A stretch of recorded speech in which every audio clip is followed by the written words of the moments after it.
Well, hello again everyone. Myself, Utpal Shashanka Boro, a student of Lakhimpur College of Veterinary Science, here today shall be discussing on the topic dehydration, prepared by my colleagues Anandita Saikia, Binita Kumari Singh, Ikhtiar Hussain Ahmed, and Iqbal Hussain.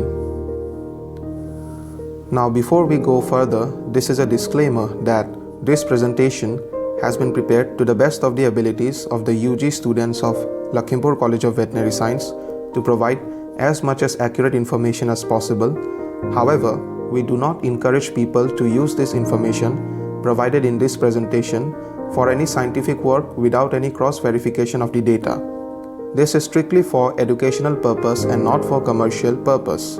Further, the information provided in the presentation should not be used for the treatment without consulting a registered practitioner. With that being said, let's move forward. Now, before we start digging to find what is dehydration, it is only fair that we know the normal fluid physiology of animal, that is, how the body fluid is distributed in various compartments of the body. So, the total body water is around 60% of the animal's lean body weight in adults and 80% in pediatric animals. Of that total body water, 66% is distributed intracellularly and 33% extracellularly. The capillary wall divides the extracellular fluid into intravascular space, which contributes to around 8 to 6.5% of the total body water, and interstitial space that contributes to 25% of the total body water. Now, given here is a diagram of the compartments of total body water expressed as percentage of body weight and total body water for a 10 kg dog and a 5 kg cat. As you can see, this dog weighs 10 kgs, so 60% of its weight is due to total body water, so that equals to 6 liters. And of this 6 liters, 66% of it is intracellular fluid, that is 4 liters or 40% of the body weight. And the 33% of total body water or 20% of body weight is in the extracellular fluid, that is 2 liters. Of this 2 liters, 1500 ml, that is 15% of the body weight or 25% of the total body water for this dog is in the interstitial fluid, and the remaining 500 ml, that is 5% of the body weight of this dog or 8% of total body water is in plasma. Hope that makes it clear. Now, in response to osmotic forces like hydrostatic pressure, plasma colloidal osmotic pressure, net filtration pressure, etc., water freely passes the cell membranes, allowing overall solute amount to remain the same across all components. To preserve the cell size and function, the body retains osmolality within a tight range.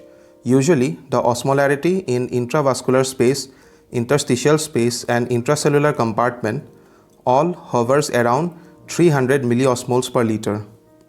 Any fluid lost from any compartment must be replaced by fluid from the other above compartments.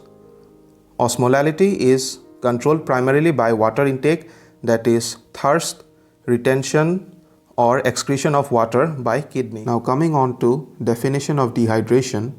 Dehydration is a generalized systemic condition where there is a decrease in the circulatory volume due to excessive fluid loss from interstitial and intracellular compartment and not necessarily from the intravascular fluid shortages, as in case of hypovolemia. Hypovolemia can occur with or without dehydration. Two terms related with it that provide deeper understanding for it are osmolality, which is a measure of the total solids present in the solution, and tonicity, that refers to the effective solutes in a solution. Hyperthermia is also one of the causes of dehydration. Hypovolemia is usually induced by extreme dehydration, rapid loss of fluid, as seen in case of gastrointestinal loss, blood loss, polyuria, and vasodilatation. Now, there are symptoms of reduced tissue perfusion in hypovolemic patients such as irregular mentation, pale mucous membrane, increase in capillary refill duration, reduced pulse strength, reduced pulse rate, cold extremities due to decreased supply of blood to the extremities.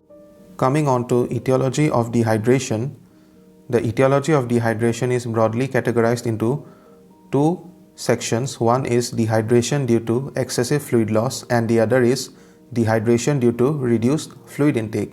In case of dehydration due to excessive fluid loss, the two most common causes of dehydration are vomition and diarrhea. Vomition is the forceful ejection of gastric contents and occasionally intestinal contents from the mouth, and diarrhea is an increase in the frequency, fluidity, or volume of feces voided. Dysentery is bloody diarrhea. Apart from these two, other causes of excessive fluid loss are acute gastroenteritis, malabsorption of fluids, loss of water through skin injury due to excessive loss of serum. In capious sweating, there is loss of water in the form of vapor and sweat. In case of abomasal displacement, impactive colic in horses, salt wasting nephritis in pyometra and polyuria, in acute intestinal obstruction, in diffuse peritonitis, ascites, and acute carbohydrate engorgement or impaction in ruminants.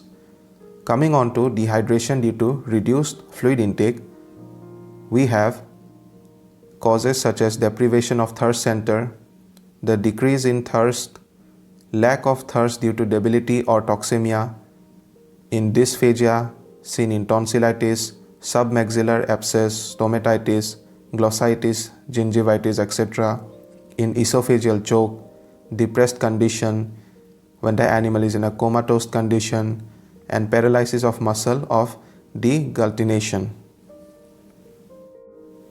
Now, how do we classify dehydration? Well, dehydration can be classified in three main ways. 1. On the basis of degree of body weight loss. 2. Based on osmolality. And number 3. On the basis of clinical signs exhibited. Coming on to classification of dehydration on the basis of body weight loss, if there is less than 5% of body weight loss, we call it mild.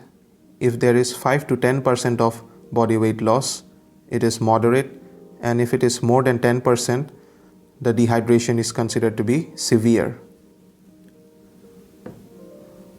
Coming on to classification of dehydration on the basis of osmolality, we first have to know what is osmolality. It is the concentration of the solution expressed as the total amount of solute particles per liter. Its unit is in milliosmoles per liter. Isotonic solution has the same osmolality or solute concentration as another solution. Hypotonic solution, less solute concentration than the solvent, and hypertonic solution, more solute concentration than the solvent. Now, according to osmolality, dehydration is classified into isotonic dehydration, hypotonic dehydration, and hypertonic dehydration. In case of isotonic dehydration, it is characterized by a normal serum sodium concentration of 145 to 157 milliequivalent per liter in dehydration. There is loss of water and salt in isoosmolality, that is in isotonic sodium and fluid loss. Isotonic dehydration produces reduced ECF volume due to acute gastrointestinal disorders, fluid food deprivation, repeated parasynthesis in ascites, and in profuse sweating. Loss of gastrointestinal secretion, as in case of vomition and diarrhea, lead to deprivation of extracellular fluid electrolyte at the same osmotic level. ECF is reduced in volume but remains isotonic with no compensatory no flow of water from ECF to ICF. That is manifested as mild dehydration, hyponatremia. ICF loss up to 10% body weight produces reduction up to 50% of ECF, which is to compromise 20% of body weight. In hypotonic dehydration, ECF loss is less compared to salt loss. Serum sodium concentration is 143 milliequivalent per liter or less. Loss of salt is in excess of water, that is in severe dehydration with severe hyponatremia. It is characterized chemically by low concentration of plasma sodium and chlorine levels, and clinically by pallor, rigidity, apathy, fatigue, weakness, debility, poor tissue turgor, moist mucous membrane, sunken eyeball, shock and coma. Heavy losses through gastrointestinal disorders, diarrhea due to E. coli, salmonella, acute dilation of stomach, pyloric stenosis, intestinal obstruction will produce this condition. Excessive sodium ion may be lost in salt-losing nephropathy, diabetes, coma, acute renal failure. Salt deficiency may be induced in case of isotonic dehydration when fluid loss is replaced by excessive amount of water. It may be produced in salt-losing states in heat exhaustion, pancreatic fibrosis, and chronic diarrhea. In hypertonic dehydration, there is deprivation of water without sodium ion loss. Water deficiency is induced by insufficient water intake in case of gastrointestinal disorder and diabetes insipidus. Loss of water in excess of salt produces hyperosmolality, which is characterized chemically by increase in plasma sodium along with increased chlorine, blood, non-protein nitrogen, urea, creatinine. This is manifested clinically by thirst, sunken eyeballs, parched mucous membrane, and shock. Water depletion is accompanied by caloric starvation and hunger acidosis. The degree of dehydration is judged with the function of RBC, hemoglobin concentration, hematocrit value, and serum protein. The progressive loss of water will impose danger on life when the loss exceeds 20% of body water. Coming on to classification of dehydration on the basis of clinical signs has been given by WHO as no dehydration, not enough sign to classify as someone as severe dehydration, some dehydration, 2 or more of the following signs should be included. These are restlessness, irritability, sunken eyes, drinks eagerly, thirsty, skin pinch goes back slowly, and severe dehydration, 2 or more of the following signs have to be there: lethargy, unconsciousness, the animal should have sunken eyes and be unable to drink or drink very poorly, and skin pinch test has to go back very slowly, more than 2 seconds.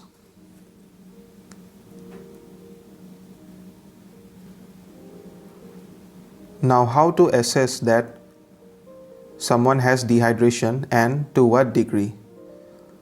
The skin of the upper eyelid and neck give the best indication of degree of dehydration, depending upon which the percentage of body weight or percentage of dehydration is assessed. Now, pack cell volume estimation is very important for differential diagnosis of dehydration from anemia. In dehydration, both total plasma protein and pack cell volume are increased, but in anemia, the pack cell volume is decreased. Now, skin turgor test, also known as skin fold test, skin tent test, tenting of skin, etc. It is done to determine the hydration status of the animal. Now, how to do it is that we pull the skin over the chest or back into a tent and release it quickly, and observe the skin as it goes back to its normal position. Now, in case of normal, healthy animal with no dehydration, it will snap back to its position almost immediately. In case of abnormal animals, however, the skin takes a while to get back to normal, and on the judgment of how slowly or how quickly the skin goes back to its normal position, we determine the percentage of dehydration the animal is suffering from. This test can also be affected by weight loss, age, general skin condition, etc. Capillary refill time. It is done by pressing gently on the gum, and the capillary refill time is then taken for the blanched area of the gum to return to the same color as the rest of the gum. Normal capillary refill time is less than 2 seconds. Now in case of dehydration, it will obviously be more depending upon the percentage. Now here is the assessment of percentage of dehydration. As you can see, there are various parameters. So suppose if there is no sunken eye and the retention of skin fold is immediate and hematocrit value is 40 to 45 and mucous membrane is slightly dried or tacky, a degree of dehydration is around 4 to 8%. Now if the degree of dehydration is 6 to 8%, skin fold test is around 2 to 4 seconds and sunken eye is barely visible, hematocrit value is around 50% and the mucous membrane is dry and slightly tacky, and it is considered as moderate degree of dehydration. In case of severe dehydration, 8 to 10% dehydration, skin fold test is about 6 to 10 seconds and the sunken eye is pronounced and hematocrit value is around 55 and the mucous membrane will be very dry. In case of shock, degree of dehydration is around 10 to 12% and sunken eye is very pronounced. The skin fold test will be 20 to 45 seconds, hematocrit value is 60% and the mucous membrane is very dry. Now coming on to treatment of dehydration, correction of dehydration is based upon fluid replacement therapy, which is usually intravenous and oral, other routes being a bit more uncommon, but we shall mention them a bit later.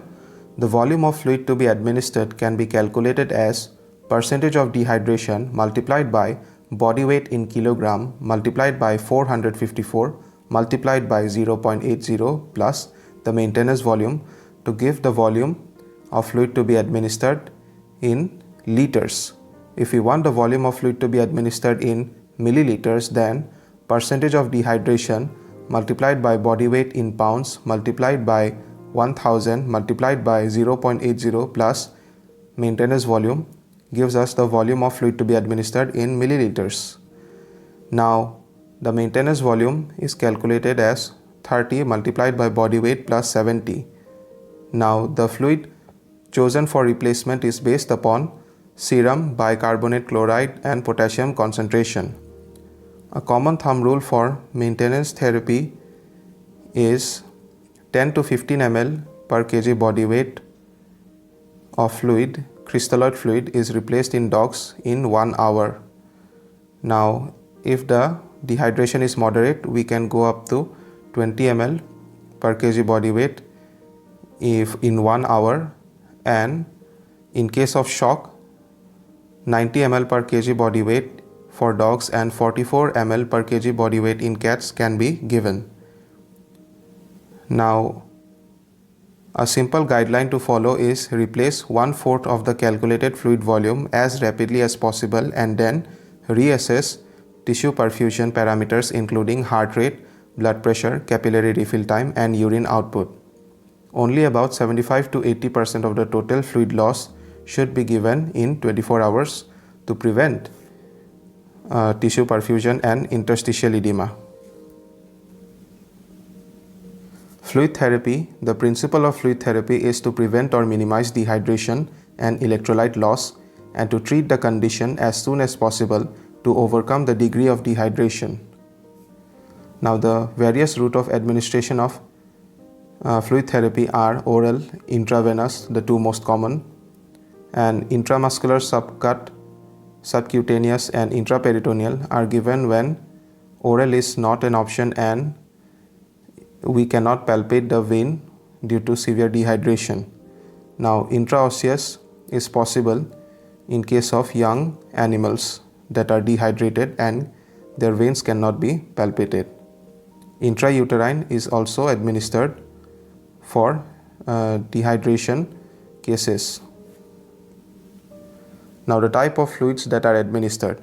There are broadly two types of fluid that are administered in fluid replacement therapy. These are colloids and crystalloids. Now colloids are solutions that contain large molecules that do not pass through cell membranes, and they are more expensive than crystalloids and have a longer half-life, hours to days, compared to crystalloids that have usually half-life of 30 to 60 minutes. The colloids, since they are large molecules, remain confined to the intravascular space and act as plasma volume expanders.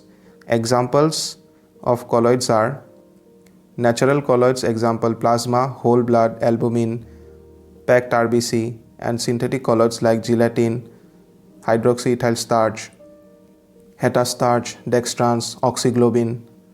Colloids are intravascular fluid replacement solutions. Now, crystalloids are solutions that have smaller molecular size compared to colloids and thus can freely cross the capillary walls, so less fluid remains in the intravascular space.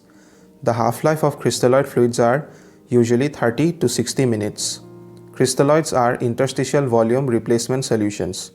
The types of crystalloids are isotonic crystalloids, hypotonic solutions, and hypertonic crystalloids. Isotonic crystalloids include examples of sodium chloride, 0.9% sodium chloride, Ringer solution, lactated Ringer solution, and 5% dextrose in water. Their concentration is similar to that of plasma. Hypotonic solutions include 0.45% NaCl, 2.5% dextrose in water with 0.33% NaCl. They have a lower concentration of solutes and osmolarity less than 250 milliosmoles.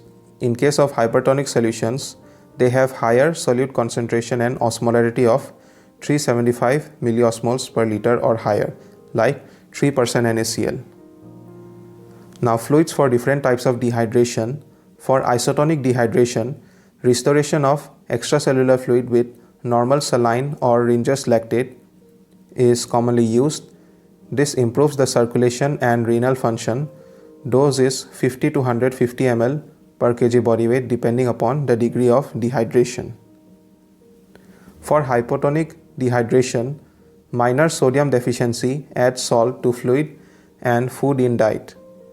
For moderate dehydration, 0.9% NaCl parenterally without overloading circulation, and for that we need to keep on checking the tissue perfusion parameters at a constant interval. Marked deficiency of salts, then give NaCl for rapid restoration of plasma volume and renal circulation. For hypertonic dehydration, administration of water and fluid orally, 5% glucose through intravenous followed by saline or Ringer solution in case of vomiting and comatose animal is preferred. In polyuric animals, addition of fluid is given to prevent further water deficiency. In animals with water deficiency, 5% glucose solution parenterally supplemented with electrolytes and vitamin B complex is the choice of treatment. Now, conditions other than dehydration that requires fluid therapy are hypovolemia, hypotension, decreased oxygen delivery in case of shock, in and during surgery, in cardiac diseases and hepatic diseases. Now, precautions to be taken while conducting fluid replacement therapy. If administered for too long, overhydration, hypernatremia, hyperkalemia, acid-base imbalance might take place. Sulfa drugs are not to be mixed with calcium and dextrose solution. Do not mix oxytetracycline with calcium solutions, and try not to mix too many drugs. Here are the reference of our presentation. And that's it. We hope you liked this presentation. Hope it was informative. Thank you.